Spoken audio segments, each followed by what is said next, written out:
Monster RX93.1 presents Heard on Thursdays. Hot conversations on hot topics. Your host, Nikki Porter.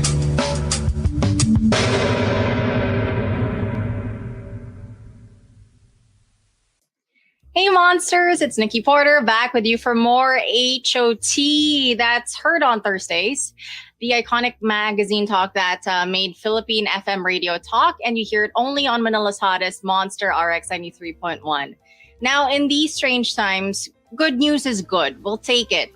And one of the best pieces of news we can receive is that of dreamers achieving their goals despite overwhelming obstacles, including a worldwide pandemic, lack of support from the public and the government, and an underdog status to begin with. That was the case for our guest tonight, Brazilian Jiu Jitsu champion Meggie Ochoa. And look what she's done for us so far. So last May, she won for the country a gold medal in the SEA Games, specifically the gold medal in the Jiu Jitsu women's 48 kilogram category in the 31st Southeast Asian Games last May 14. But more than her medals, Maggie still makes time to do good too. She's also an advocate against child sexual violence through sports. And in fact, she even launched her own movement called Fight to Protect, which we'll talk about later on throughout the show. Heard on Thursdays, the champion herself, the champ is here. Is Meggie Ochoa. Hello. Hi. Thanks for having me. Oh my gosh, thank you for taking the time to hang out with me really quickly. But first of all, welcome back to the Philippines. My gosh. Thank you. Could you tell us a little bit like what you did? I saw some of your stories and your Instagram posts as well that you finally elevated to a black belt. Yeah, that was a surprise. Wow. Last Monday. Yeah. Oh my gosh, that's so good. So prior to what's the color before black? It's brown belt. So I stayed in brown belt for a while actually dahil sa pandemic. Wow. Okay. Well, black belt. Congratulations. My gosh. Thank you. And then so that was like following your SEA Games win also. So good things are happening to you. That's really great. Yep. So welcome back to Heard on Thursdays. Now, last time you were here in the studio, and we all know that what you've been doing during the pandemic, but you've been winning medals for us, but I'm sure you've experienced some downtime too. So, especially during 2020, during the height of the pandemic, the first question I like to ask all my guests is, what did you do during the pandemic? I understand that the SEA Games was canceled. So I think like prior to the lockdown, I think that you were training towards that. Actually, prior to the lockdown, it was the SEA Games 2019 that happened. And it was really an upward momentum, not just for me, but I think for the entire sport or even for Philippine sports in general. Right. It's about we won the overall title in the 2019 SEA Games. Yeah. And so everyone was really on a high. And then the pandemic happened and everyone was shocked about with what happened. And well, with me naman, it was really a huge shock because I've been continuously training and competing for, I think, 5 years in a row, na non-stop. And then bigla na lang for like 2 years or 2.5 years, bigla na lang it came to a full stop. But of course, I didn't like fully stop, like not doing anything, diba? I still kept myself active. We did like different kinds of training that we could during the pandemic, although for a time we couldn't really do full jiu-jitsu since it's a full contact sport, diba? So for a time it wasn't allowed. So what we did was like actually sa bahay namin, we set up a home gym, bumili ng squat rack, and then just lifted weights and all that, focused on our strength and conditioning and fitness. But yeah, after a while naman, we found a way not to be able to do jiu-jitsu in like the homes of our teammates. So ayun. Okay, at least you guys managed in some way. But congratulations eventually for winning a gold medal at the SEA Games. Now, when you first participated in the SEA Games, what was it like? Because I'm sure, I feel like it's a different stage altogether, and I feel like it's almost like the Olympics of Southeast Asia. So What was it like for you the first time? Yeah, so the first time was yung 2019. It was, I think, a unique experience kasi we were the hosts. Yung Philippines yung host right. ng SEA Games. So, all the more it added to like the highlight of the experience. Kasi before that time, I haven't really been competing in the Philippines in front of my loved ones, my friends, my family. So, yung 2019 SEA Games was so special kasi my friends and my family actually got to be there, diba? Kasi sila yung kasama ko dun sa journey ko. So, iba siya. Iba yung naging experience na yun. And of course, dahil yung SEA Games is also viewed very highly sa Philippine sports, sobrang nabigyan din siya ng impact yung pagsali sa SEA Games. And not just for me as an individual, but even for Jiu Jitsu as a sport. Parang na-highlight talaga siya. So, it was really a huge privilege na maging bahagi ng SEA Games 2019 na yun because it was really good for the sport and I think for the country and for Philippine sports in general. Yeah, for sure. And I think more than that also, I think Jiu-Jitsu is a predominantly male kind of martial arts that some women might not be familiar with it or might not think of it as like you're the first idea to want to kind of lose weight or be strong or like learn self-defense. So I think you guys definitely help try and understand that this is actually very female friendly in terms of just trying to learn how to learn self-defense. Now, what was going through your mind though? You won gold. Like, you're on that highest pedestal, like when you're standing for first, second, and third place.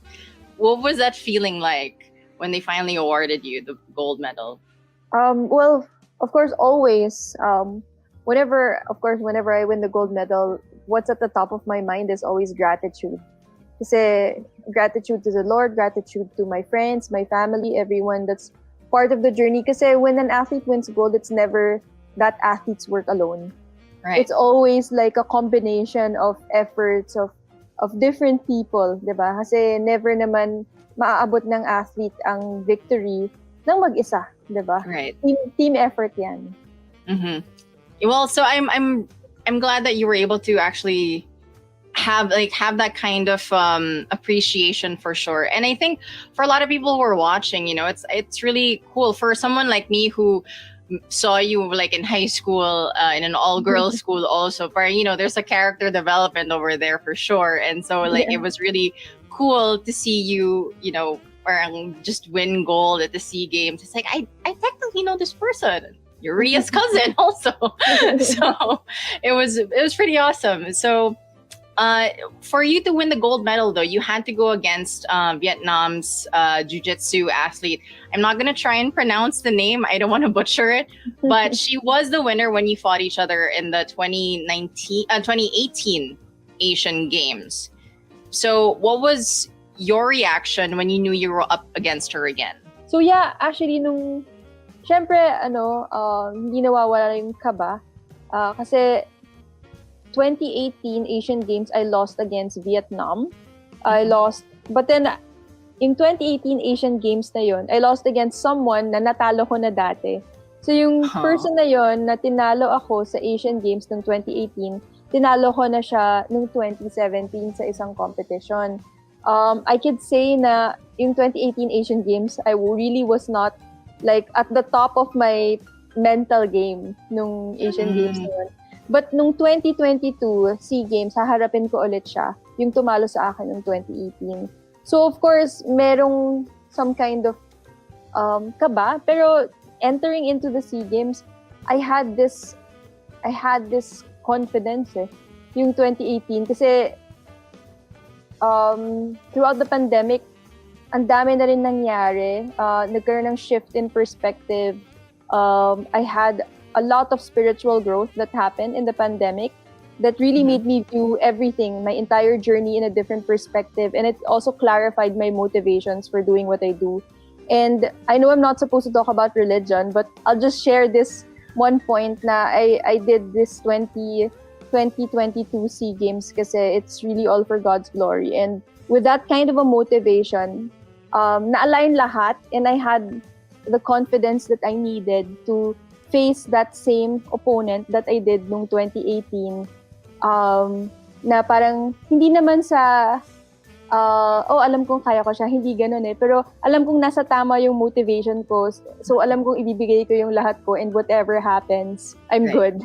Parang naging ganun yung mindset ko. So sobrang positive lang yung experience this 2022 SEA Games, even facing an opponent that already defeated me before.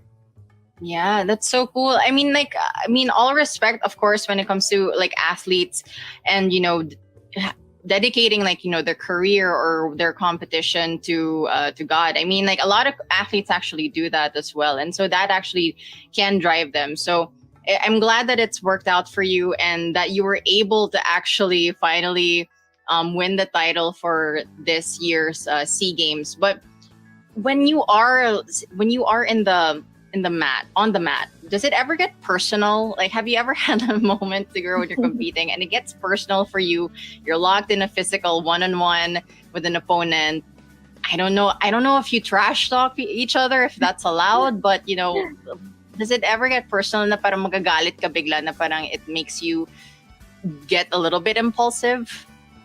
For me personally, it's never gotten to that point, but in Jiu Jitsu, it's possible kasi sobrang intense, diba? And pain is involved, diba? Pain is involved. So, sa akin kasi parang iba yung perspective ko sa Jiu Jitsu eh. Parang we're there, parang ako at yung kalaban ko, we're there to make each other better. So, the harder she pushes, the better I will become. And the harder I push, the better she will become.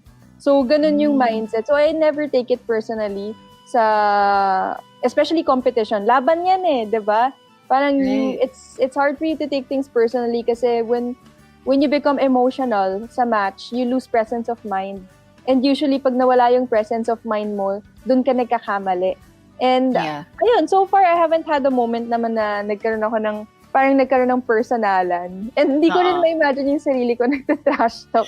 But that does happen. It does? May mga ganon. Pero ang alam ko na-penalize din eh. Kasi ang Jiu-Jitsu, martial art pa rin yan eh. So, they value respect a lot. So, I know na if you curse or if you trash talk to the point na audible siya to the audience or to the referee, some would, I think, penalize eh. Or it would become a foul. Yeah. Has it ever been because it's full contact and sometimes you're really close to the other na parang you're grappling each other. But is there ever a point na they can actually whisper it to you na parang you better submit? Yeah, pwede. I think it's never really happened to me, but I know it has happened to certain people in the past. So it's possible. Yeah, it's possible. But then medyo awkward mag-whisper. Kasi diba? Lapit eh. Kita, gano'n. Diba? Lapit eh. Yeah, super. But then also, you said that, pain is involved. So it's how do you not, wins, not really wins in pain, but be audible, I guess, in expressing the pain? Like how do you control, I guess, that kind of reaction when you are currently in pain, but you still have to figure out how to find your way out of whatever lock. I don't know the terms, but when you're locked. Yeah. No, kasi if you're in a submission, and then you scream, that's considered a tap already. So if you scream, you say, you go like that. Really? When, let's say, ginagana na yung arm mo, sinastretch yung arm mo, and then you go, that's considered a tap. So, syempre, you wouldn't wanna, lose control of your expression kasi talo ka na. Kung mangyari yun, talo ka na eh. So, you really have to control it. Is there particular training for that na parang, okay, how to react na, okay, sobrang sakit na siya, pero this is how you can stomach it or how you can just react but then not be vocal about it? Actually, pagka sobrang sakit na rin, kailangan mo na rin talaga mag-tap. Kasi mababali na. Or pwede rin kung choke, makakatulog ka na. So, kailangan din talaga. Pero, I guess, through training din kasi, tataas yung threshold of pain mo eh. Parang masasanay ka din eh. Siguro sa una parang, konti pa lang, complain ka na. Pero, after a while, masasanay ka din eh. And, parang alam mo na yung result ng match is dependent on you not screaming or not making sounds showing pain, diba? Then, you'll really hold it. So, ayun, sanayan lang din talaga. Hindi naman ako nag-go through ng specific training para hindi sumigaw. Oo. Well, it's really cool now. Like, the more I learn about jiu-jitsu, it's like, okay, you can't really express pain. You have to have a level head when you're going into it also. Like, there's a lot of disciplines involved in this, and I'm starting to like respect that as well. I can see just how difficult it is, not just the grappling, no, but again, in terms of exposure and reputation, also jiu-jitsu isn't a very popular martial arts here, so I'm sure you had some trouble like raising your own funds, joining these competitions. So what were the different methods you had to figure out? And I think this is also kind of awareness for, there are different athletes who are competing for the country, but, are seeking out, would like to seek out help also from the public siguro na parang ito help for representing you also. Like, so now we want to know like how you were able to make that happen. So, yeah, nung umpisa, it was really difficult kasi lalo na nung wala pang national team. So, at that time, I did crowdfunding. So, maraming mga crowdfunding websites. For a time, I think like a few years ago, nauso talaga yung crowdfunding. But noong 2014, it was kind of a new concept for sports. So, maswerte lang kasi ako na medyo nauna ako dito sa Pilipinas na nagka-crowdfund for sports or for competitions. But that's how I actually raised funds nung una. I did crowdfunding, and I think the key lang to crowdfunding was how to tell your story. So somehow I was able to tell my story in a way that appealed to people, and also knowing parang who your audience is, parang sino ba yung sinasabihan mo ng story mo. And nakatulong din ng malaki yung media. So iba't ibang kinds of media also helped me to get to the people that I wanted to reach. And 2014 hanggang 2016, I actually did crowdfunding. But also another key advice na crowdfunding cannot be your only way kasi may limit din siya. You can't keep asking for money. So eventually, when you crowdfund, you also have to put the work into it para it produce the results that you promise. Produce the results that you promise. And then when you produce the results that you promise, siguro, let's say, I think the most sustainable would, I think, be like 2 years of crowdfunding. And then after that, if you produce the results, tsaka ka makaka-attract ng sponsors. Right.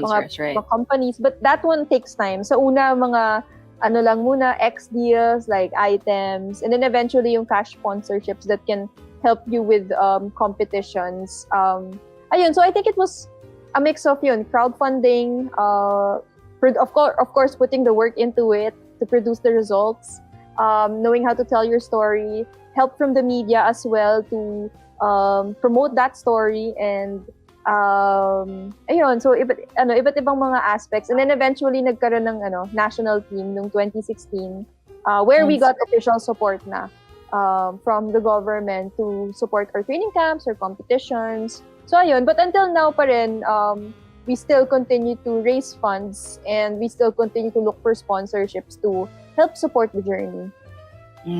Okay. For the monsters who are tuned in, this is Heard on Thursdays. I'm with Jiu Jitsu champion Meggie Ochoa, and we're talking about her journey as a Jiu Jitsu athlete. I like to say fighter, though. I feel like that's cooler. But I want to get into the topic now of Jiu Jitsu itself. Now, a lot of monsters were familiar with, martial arts actors, Jackie Chan, Jet Li, Donnie Yen, familiar with Shang-Chi and the Legend of the Ten Rings, and then Everything Everywhere All at Once. But tell us about Jiu Jitsu, since it's not super popular, not really well known in terms of the discipline and what's entailed. So what is Brazilian Jiu Jitsu, and how is it different from popular martial arts like karate and judo and taekwondo? Yep, so Jiu Jitsu, or specifically Brazilian Jiu Jitsu, it's mainly a grappling martial art. So a lot of the focus of the sport is on the ground. So isang main difference is versus taekwondo and karate, wala siyang striking. So yung Brazilian Jiu-Jitsu is purely grappling, no kicks, no punches. And then, difference naman niya sa judo, ang judo is focused heavily on the throws. So, di ba, two people start standing up and then pag mabato na ng isa, yung isa, pwedeng panalo na siya. Pero sa Jiu-Jitsu, when one person ends up on the ground, that's kind of just like the start of the match. So, and then also you're allowed to pull guard, meaning you can be the one to lie down.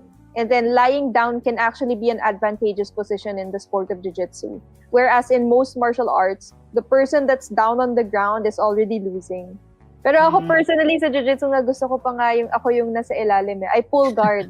ako yung hihiga, tapos babalik na rin ko yung kalaban ko or mag-a-attack ako habang nakahiga. Mas yun yung preference ko. So I think that's something that's very unique to the sport. And also you can win in Jiu-Jitsu through points or through submissions. So submission is yung tapping out your opponent by chokes, by joint locks. So ayun. So in terms of points though, like how do you earn them? Submissions I can understand, but like where are the points based off? So yung points, there are different ways of scoring points.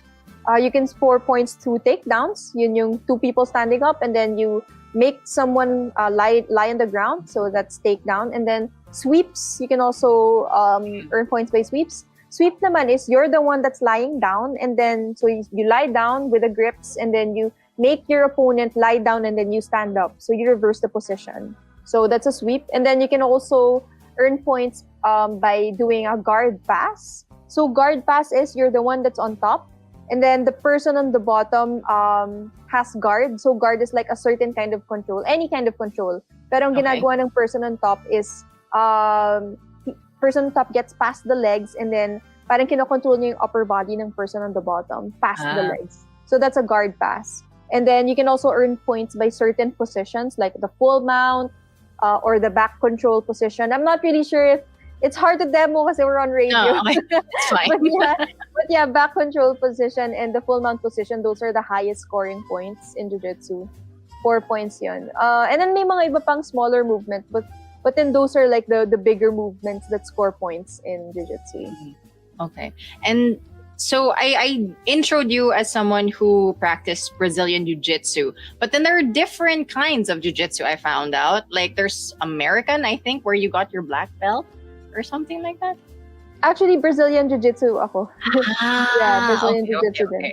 Yeah. But are there different kinds from different countries or why does the Brazilian one differ from the is it Japanese one? Yeah, actually there's a different yung Jiu-Jitsu it stemmed from yung original spelling niya is Jujitsu. Yun yung parang actually it's even older than judo. Yung Jujitsu na Jiu-Jitsu, yan yung source ng judo.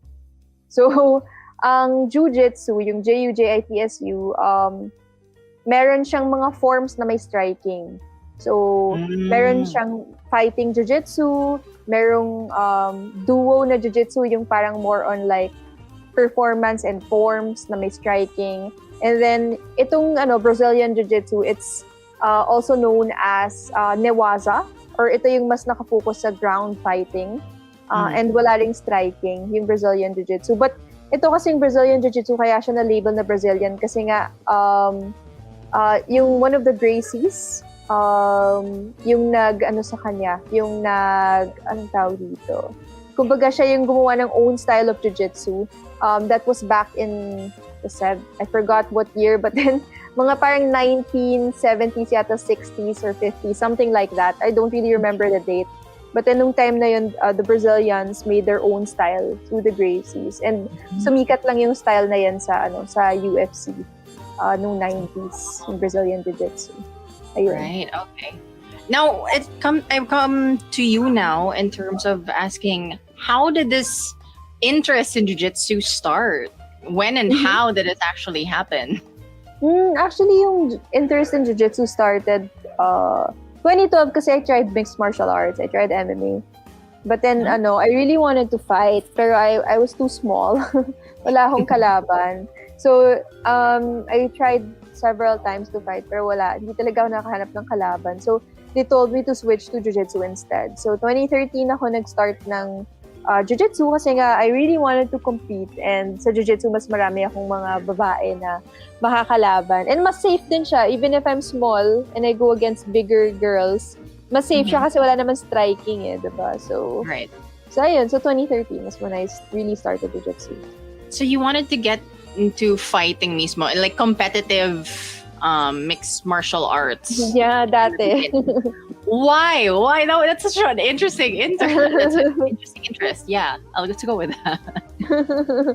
Yan, kasi college kasi I was in track and field. So I was part of the varsity sa nung college. So parang sanay ako na when I get into a sport, I'll do a competition. Parang I'll compete.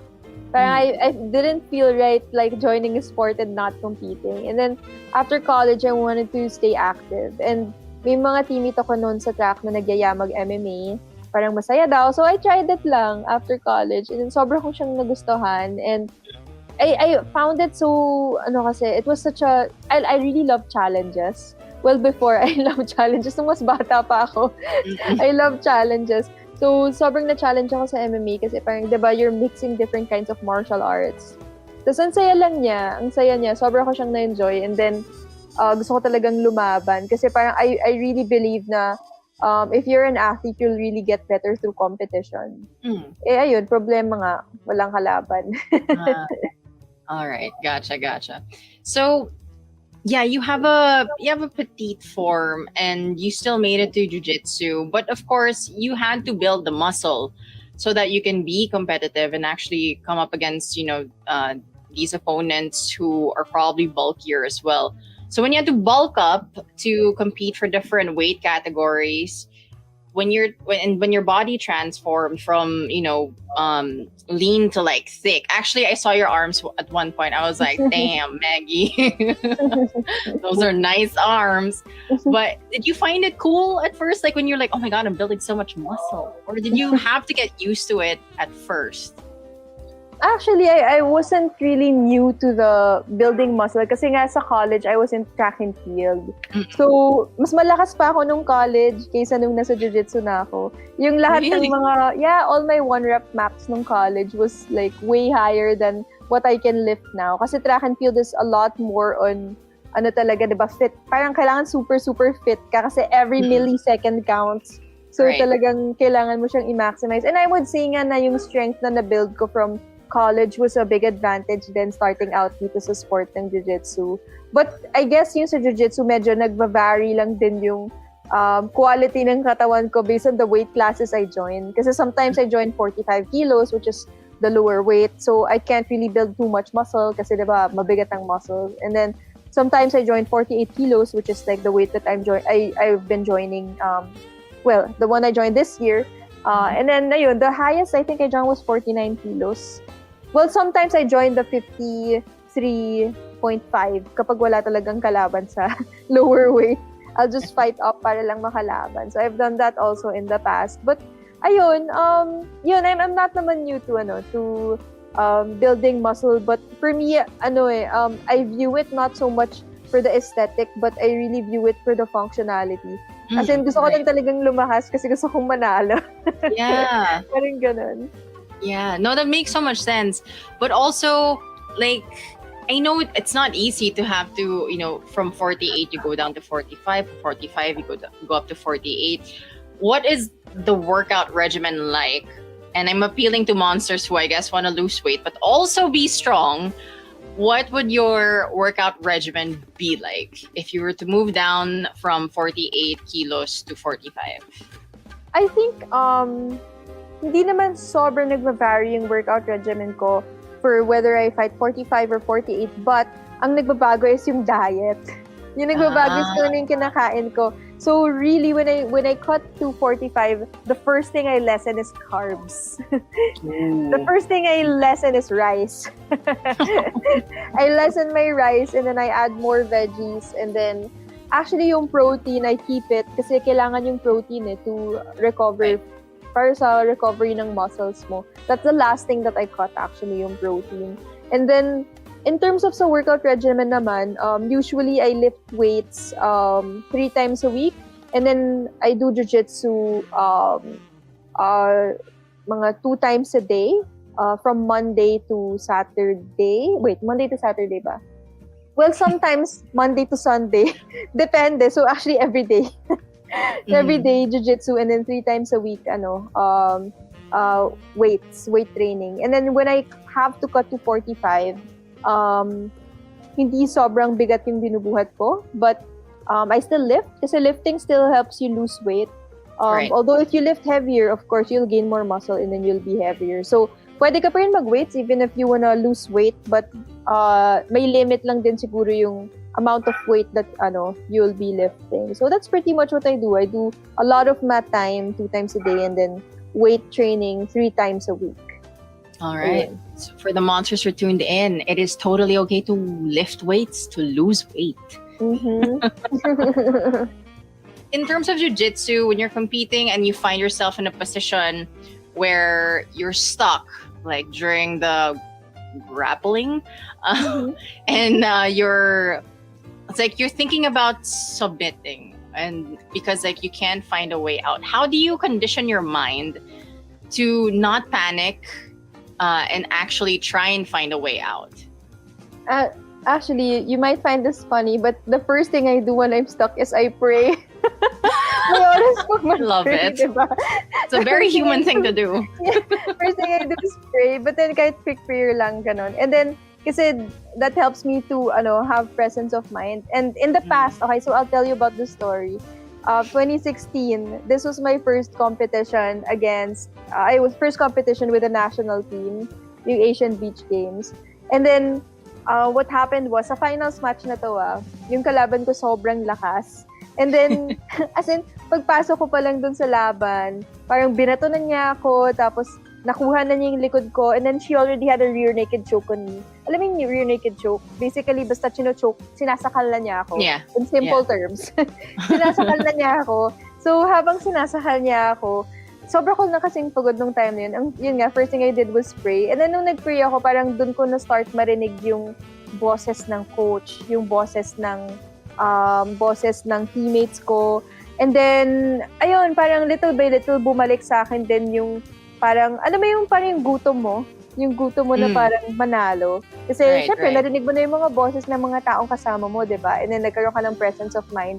And then, yun, nung nasimulang bumalik yun, then, unti-unti akong nakatakas dun sa choke, and then naka-recover ako. And then, funny, ako yung nag-end up mag-choke dun sa kalaban ko. So ano yun, first thing I do is pray, but then I think secret din is you have to practice those situations in training. You have to practice your escapes. Kasi kung napapractice mo yung escapes mo sa training, familiar ka dun sa feeling ng nagiging stuck sa bad positions. Diba? Right. So, hindi ka magpapanik kasi, I'm familiar with this. I know how to escape this. I know how to do this. So, parang, hindi ka yung tipong first time mo lang malagay sa position na yun tapos di mo alam kung anong gagawin mo. So, the key is to practice your escapes then when you're in training. You cannot leave holes in your game when you're preparing for a competition. Do you think this kind of mentality also and mental training could help people in real life also, na parang when they're feeling stuck and like they want to find a way out? Yes, absolutely. I think that kind of an idea nga, it really helps a lot. Not just in the mat, not just in jiu-jitsu, but everywhere else. Kasi nga sa jiu-jitsu, you learn escapes eh. Kasi when you view a position, let's say you view a bad position in jiu-jitsu as a whole, minsan parang nakakapanik siya eh. Pero kasi every bad position can be broken down.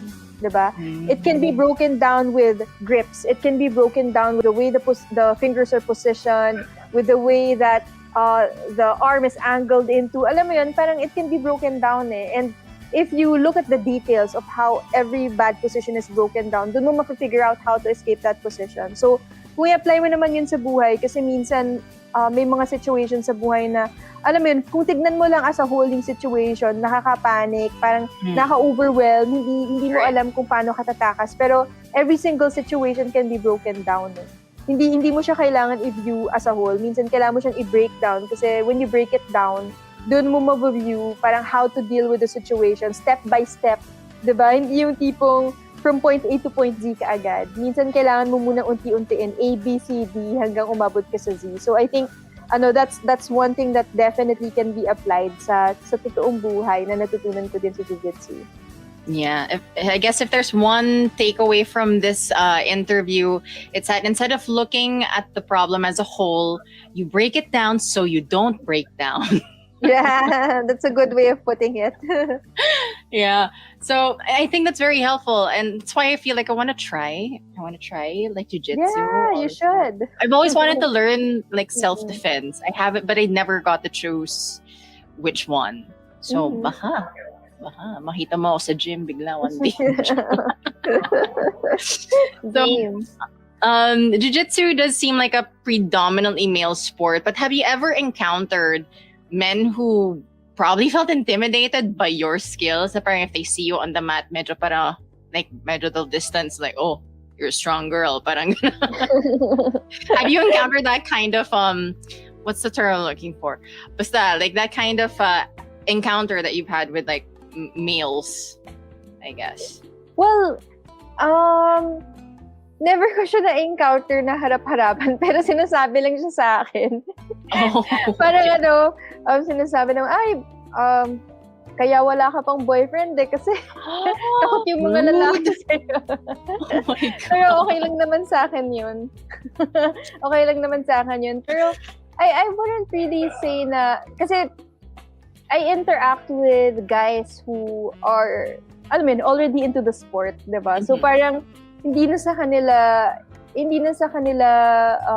bago na may babae na na malakas, na magaling sa sport na to. Parang hindi na siya bago eh. Parang they have encountered other females who were also good at this sport in the past, diba? So parang I'm not really someone na parang na unique, diba?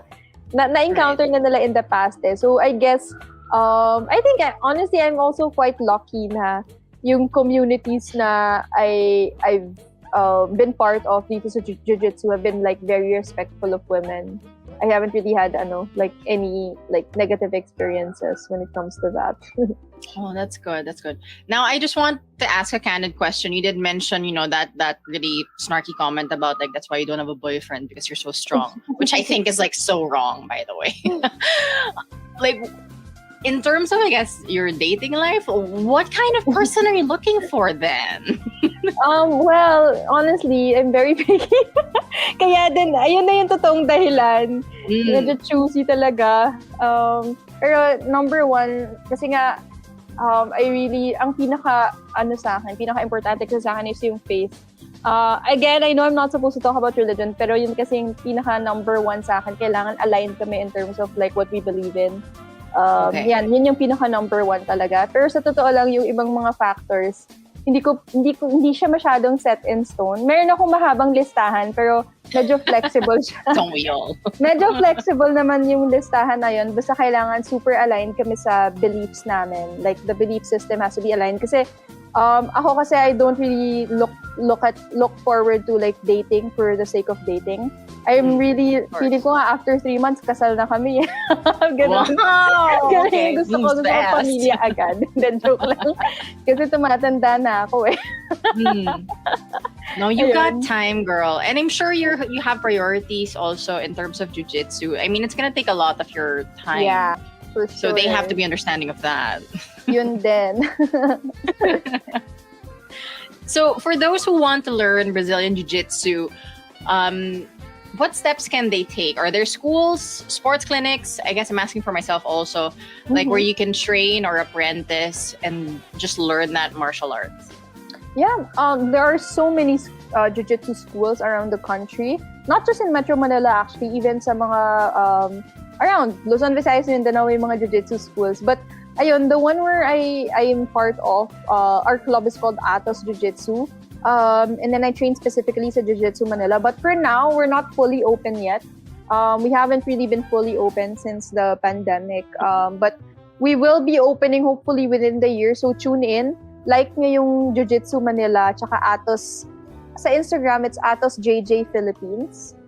You'll get updates from there. And then Jiu Jitsu Manila, as in just type Jiu Jitsu Manila sa Instagram, and then you'll see Jiu Jitsu Manila there. And then we're also on Facebook. And yun, so just search those names on Facebook and on Instagram, and then you'll see updates from there. Again, not yet fully open, but we will be within the year, promise. Okay, all right. Well, I will definitely try and stay updated also, because it's very interesting, especially with it's called the gi? Yeah, like the uniform. Yeah, that's the uniform. So, I feel like it would be cool to wear it. It's cool to wear, but then of course the honor of wearing it is completely different if you want to learn. Hindi siya pang Halloween. Okay. Hindi talaga.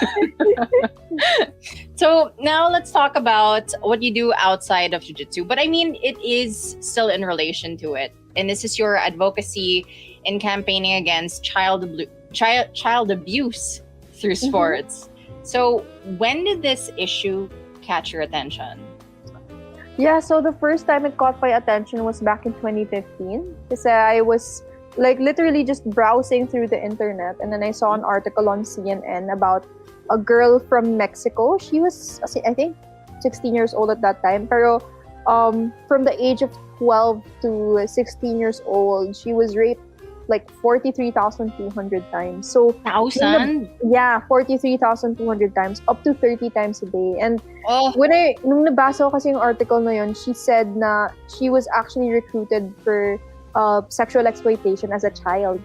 And when I read that article, sobra akong nabother. Like, I literally couldn't sleep for several nights. Parang what? Nangyayari ba to sa mga bata ng mundo? And I looked up the issue more and more, and nalaman ko na sa Philippines pala, it's so rampant, yung issue na yon. And so that's why it really hit me. And at that time, kasi I was already winning competitions and all that, and I was like wondering, parang ano bang ginagawa ko sa buhay ko nung time na yun? Alam mo yun, nangyayari to sa mundo. Tapos parang, I'm like pursuing my dream, and parang, alam mo yun, nangyayari to sa mga bata. So, I didn't know. I had no idea what to do at that time. Kasi parang, what can an athlete do about this issue? Diba?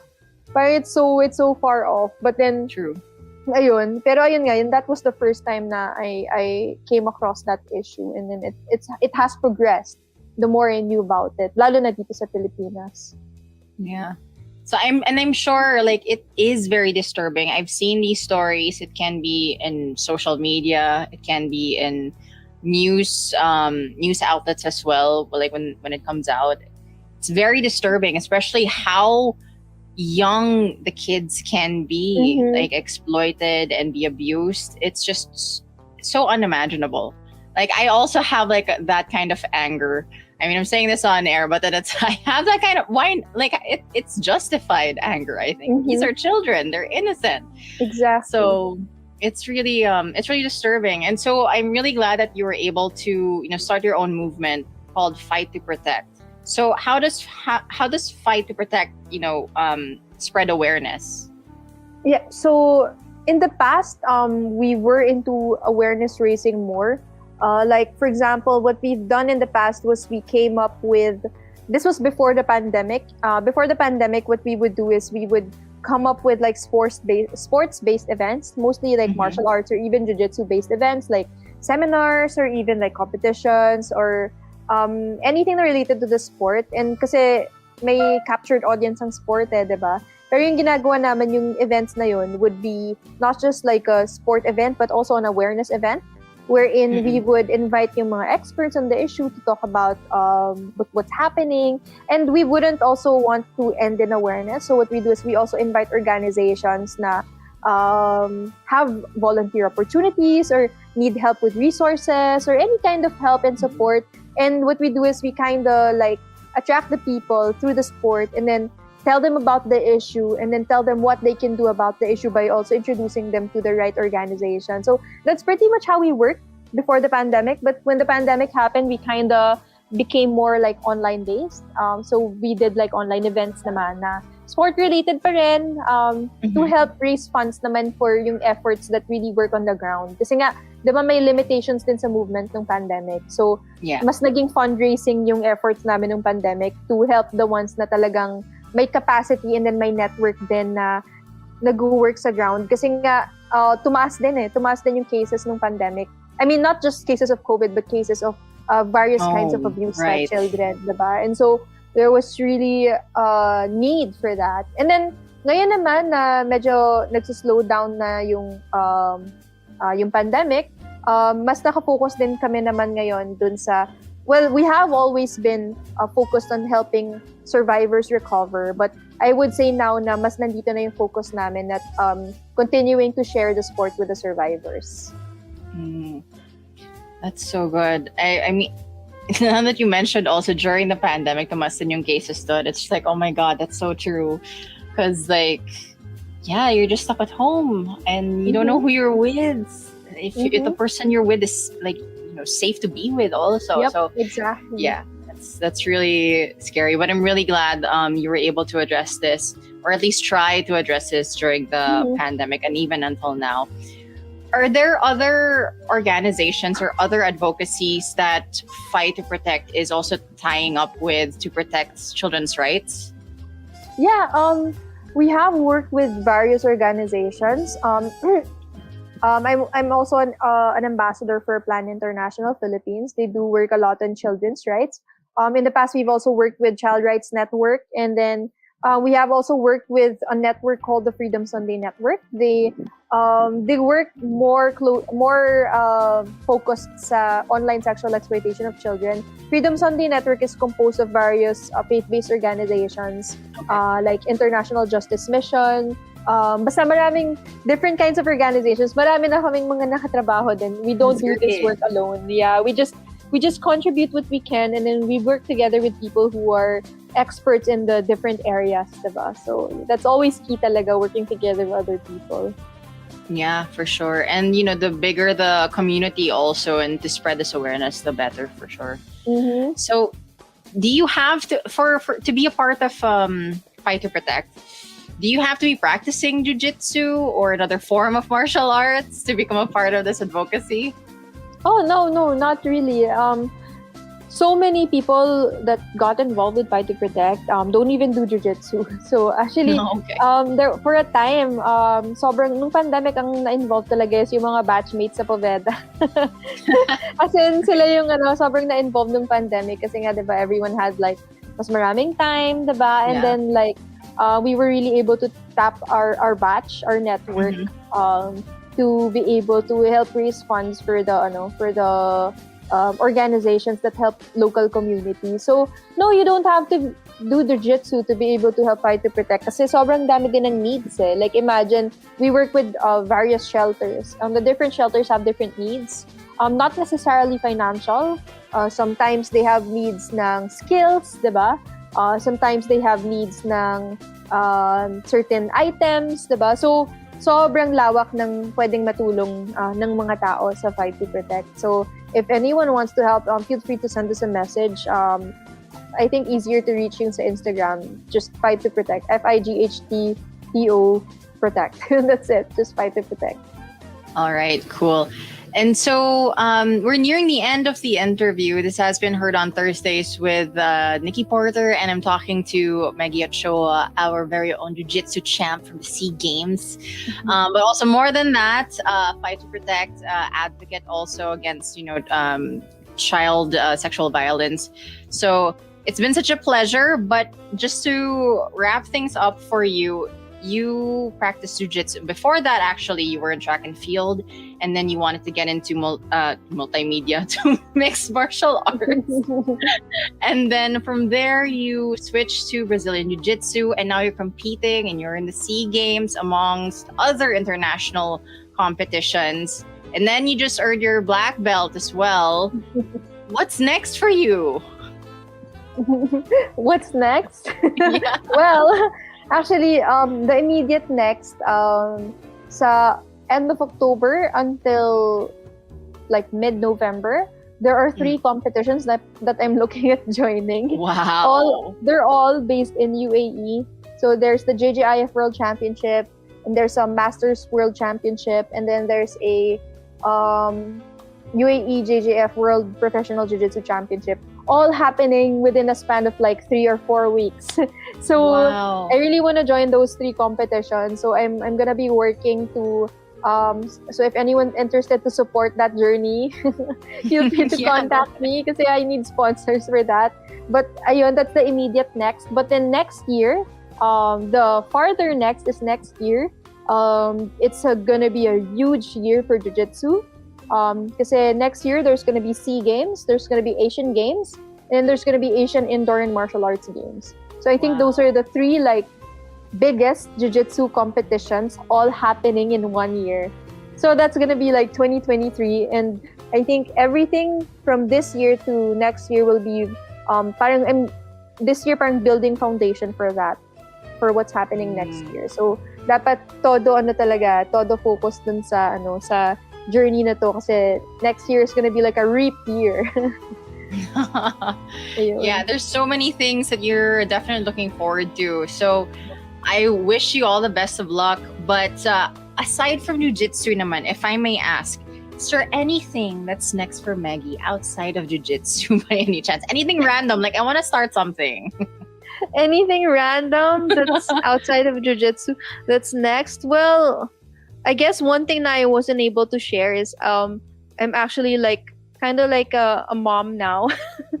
not What? No, that's something that I'm also going to be focusing on, motherhood, but I didn't really give birth. Wait, I didn't give birth. Yeah, no, I didn't give birth, but like kailan ba yun? Ay, almost a year na I started in my journey through fostering one of the survivors that we started teaching sa Fight to Protect. So I'm kind of like a mom now. So and she's entering into senior high school next week already. So ayan then that's another like big part of the journey, and that's also another major motivation of mine kasi I'm literally supporting another human being. So I wanna like really win all those competitions kasi syempre I also need those funds to help support her life, diba? And ayun. So that's another thing. It's not really a next. It's like a current for me. But ayun, that's a huge part of the journey that I'm in right now. That's outside of jiu-jitsu.